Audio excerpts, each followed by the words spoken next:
Right then, this is a quick walk around video. This is for a Honda Civic 1.8 SR Tourer.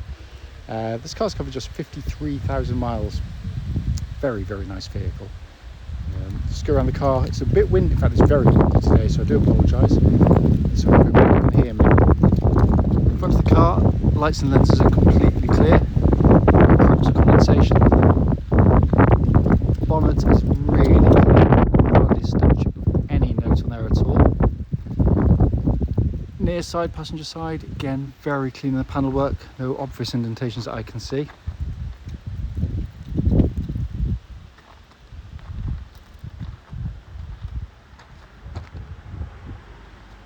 Come around the back of the car, bumper corner's good.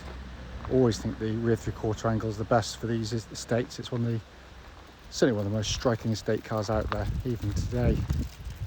And around to the offside, driver's side. And again, very, very clean in the panel work, really clean.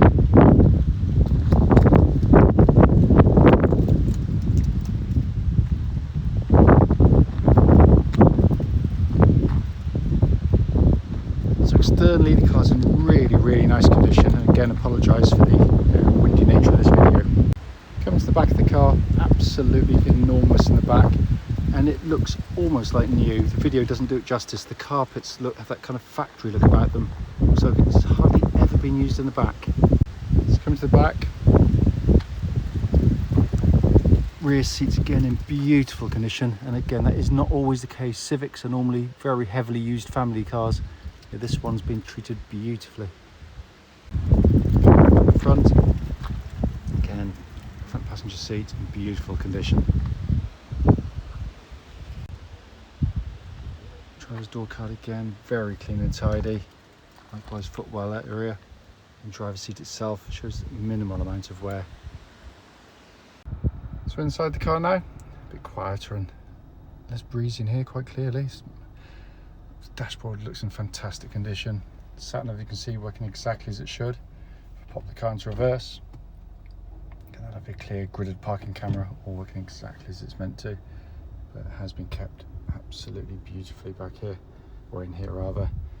Just to come up, come back here a second, just quickly show you this beautiful dash design. It looks absolutely sensational, I have to say. But I am biased, so. Obviously no engine warning lights on at all while the engine's running. And just to show up there for you, 53,711 miles, and a really lovely car. Finally, just to show you, owner's manual pack and lock wheel nut key, all here and present with the car. Right then, this is a quick road test video, and this is for a Honda Civic 1.8 SR Tourer, or Estate, as everyone else likes to call it.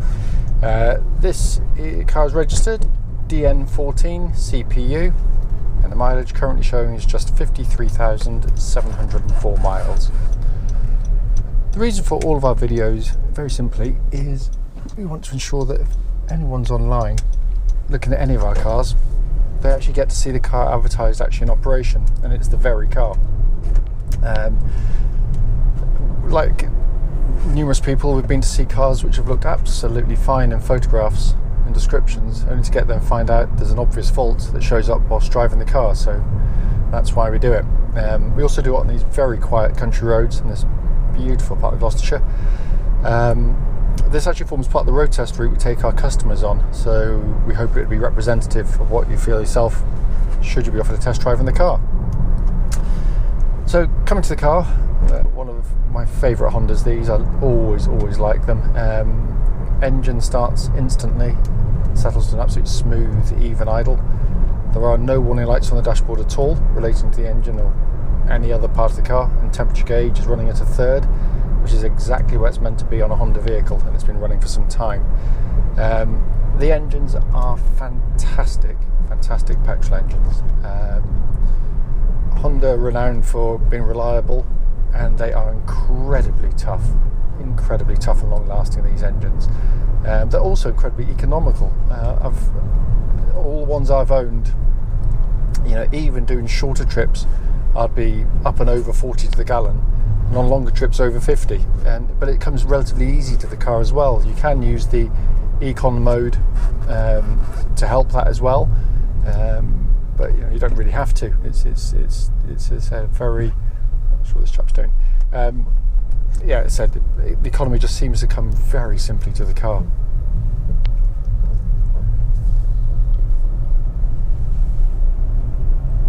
The engine's also lovely and smooth and very quiet, and cruising along you hardly hear it, but it's got a lovely sweet engine note to it as well.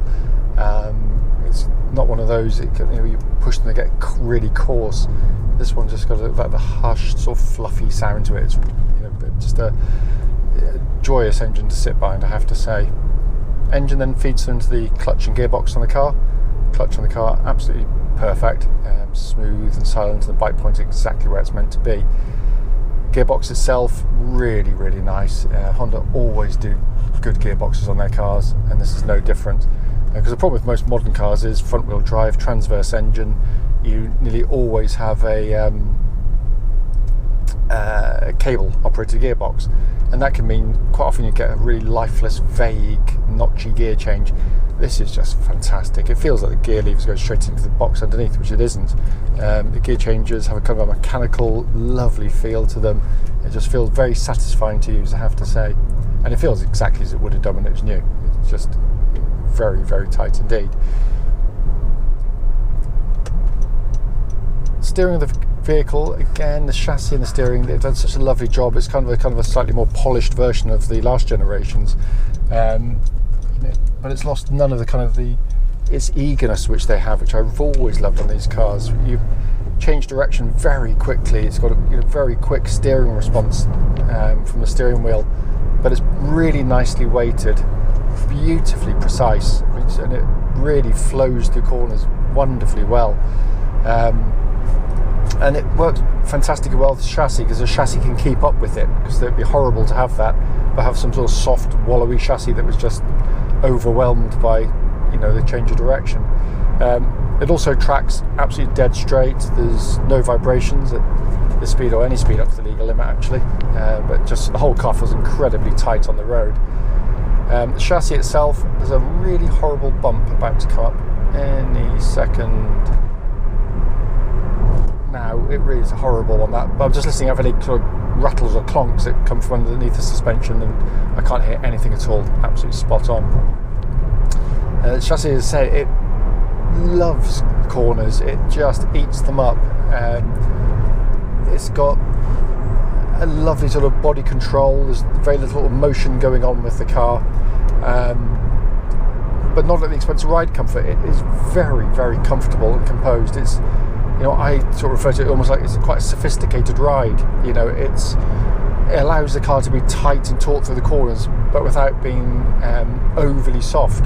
But it can deal with the bumps brilliantly well. Only the sharpest ridges tend to catch them out, like they would any car, regardless of manufacturer. This car, being the SR, it benefits from having a adjustable rear suspension, actually, to some degree. You've got a little button down here which changes the damper settings on the rear shock absorbers. So you can have it as I have, because I'm archaic with a bad back.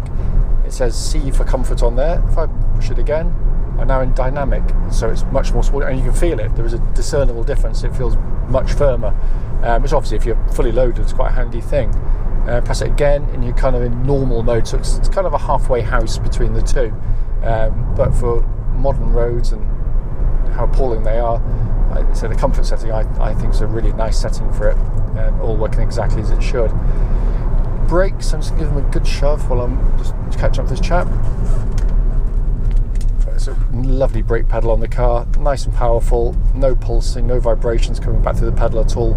It's all in very, very nice order there. And finally, to come inside the car, worth pointing out, it's literally just arrived. It's not been cleaned, but it's in lovely, lovely condition in here, and as you'd expect of any Honda car, quite beautifully put together.